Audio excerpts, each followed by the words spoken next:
कि जो पिछले विधायकों ने नहीं किया, मैं किसी की बुराई नहीं करना चाहता। मैं चाहूँगा कि ऐसा काम करूँ कि आगे लोग विधायक को चुनने के लिए मजबूर हो जाएँ। हल्के की सेवा करना चाहता हूँ, हल्के का विकास करना चाहता हूँ। इसके लिए मैंने पहले भी बहुत काम किए हैं। कम से कम अपने हल्के के 2,500 से 3,000 बच्चों को मैं रोज़गार दे चुका हूँ। सभी भाइयों को धर्मेंद्र शर्मा की तरफ से राम राम। भाइयों, दिन रविवार, नई अनाज मंडी गेट नंबर 2, ऑफिस का नंबर है 86। उसमें भारतीय जनता पार्टी के कार्यालय के रूप में उसका उद्घाटन किया जा रहा है। उसमें आप सभी लोगों को मैं आमंत्रित करता हूँ। आप सभी लोग पहुँच कर के कार्यालय उद्घाटन के लिए उसकी शोभा बढ़ाएँ। कितने लोग आएंगे सर इस प्रोग्राम में? कम से कम 5,000 लोगों के आने का मेरा इसमें विश्वास है। मैंने सभी 72 गाँवों को इसमें निमंत्रण दिया है। हर एक गाँव से 20-20, 30-30, 50-50, कहीं से 100 भी आदमी आएँगे, तो मेरा टारगेट है कि कम से कम 5,000, 4,000 के आसपास, 4-5,000 के आसपास वहाँ पर जो बीजेपी के कार्यकर्ता हैं, वो उसमें पहुँचे। सर किस तरह का प्रोग्राम रहेगा? उद्घाटन है या कोई और प्रोग्राम भी साथ में? नहीं, उद्घाटन ही है, उसके अलावा ऐसा कोई ख़ास प्रोग्राम नहीं है। उद्घाटन है, उसके बाद खाने का प्रोग्राम है। और क्या टाइम रहेगा जी? टाइम रहेगा 11 बजे से लेकर के 1 बजे तक का।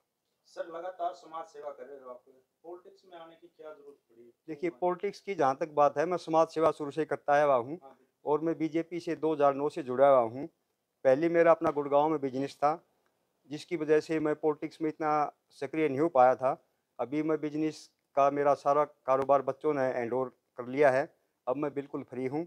पब्लिक की सेवा करना चाहता हूँ, हल्के की सेवा करना चाहता हूँ, हल्के का विकास करना चाहता हूँ। इसके लिए मैंने पहले भी बहुत काम किए हैं। कम से कम अपने हल्के के 2,500 से 3,000 बच्चों को मैं रोज़गार दे चुका हूँ। मेरा मैन पावर सप्लाई का एक काम था, जिसके तहत मैं फिटर, टर्नर, सिक्योरिटी गार्ड इत्यादि, मतलब कम से कम 3,000 से लेकर के 3500 तक अपने हल्के के नौजवानों को रोज़गार दे चुका हूँ।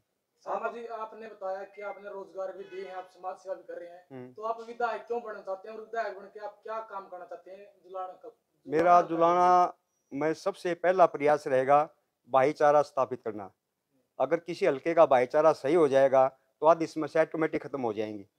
जो ये कांग्रेस पार्टी ने या दूसरी पार्टियों ने एक-दूसरे के अंदर भाईचारे के अंदर द्वेष भावना पैदा की है, मैं चाहता हूँ कि सारे भाई इकट्ठे मिल के रहें। जब सारा समाज इकट्ठा हो जाएगा, तो आधी समस्या हल्के की वैसे ही समाप्त हो जाएँगी। उसके बाद जो जुलाना के अंदर जब से मतलब कम से कम 30-35 साल से कोई विकास नहीं हुआ है, एक पिछड़ा हल्का कहलाने वाला है। उसमें जहाँ-जहाँ पानी की समस्या है, सबसे ज़्यादा समस्या पीने के पानी की है, बेरोज़गारी की समस्या है और छोटी जितनी भी समस्याएँ हैं, उनको दुरुस्त करने के लिए मेरे मन में आया, क्यों नहीं कि एक बार जनता के बीच जा कर के इसका समाधान करने की कोशिश करूँ। कहाँ देखते हैं जी अभी जुलाना हल्के को आप? मतलब किस स्थिति में है? जुलाना हल्का अगर देखा जाए, तो जींद हल्के के जितने भी हल्के हैं, उससे सबसे मतलब पिछड़ा हुआ नज़र आता है। आपका जो प्रोग्राम है सर, जो आप करने जा रहे हैं 4 तारीख को, हुँ। उस प्रोग्राम के अंदर आपकी पार्टी के गणमान्य व्यक्ति भी पहुंचेंगे? नहीं, किसी भी गणमान्य व्यक्ति को नहीं बुलाया है। सिर्फ़ हमारे जो कार्यकर्ता हैं, जो बीजेपी के साथ जुड़े हुए हैं, उन्हीं के लिए आमंत्रित किया गया है। उसके बाद हमारा काम आगे बढ़ेगा, तब किसी मतलब सम्मानित वो का दोबारा हम प्रोग्राम करेंगे। तो अभी जो जुलाना हल्के की जनता है, उनको आप क्या मैसेज देना चाहेंगे? मेरा यही मैसेज है कि अगर जुलाना की जनता ने मुझे आशीर्वाद दिया, तो मैं ये कोशिश करूँगा कि जो पिछले विधायकों ने नहीं किया, मैं किसी की बुराई नहीं करना चाहता। मैं चाहूँगा कि ऐसा काम करूँ कि आगे लोग विधायक को चुनने के लिए मजबूर हो जाएँ, कि भई विधायक ऐसे भी होते हैं जो इस टाइप के काम भी करके दिखा सकते हैं।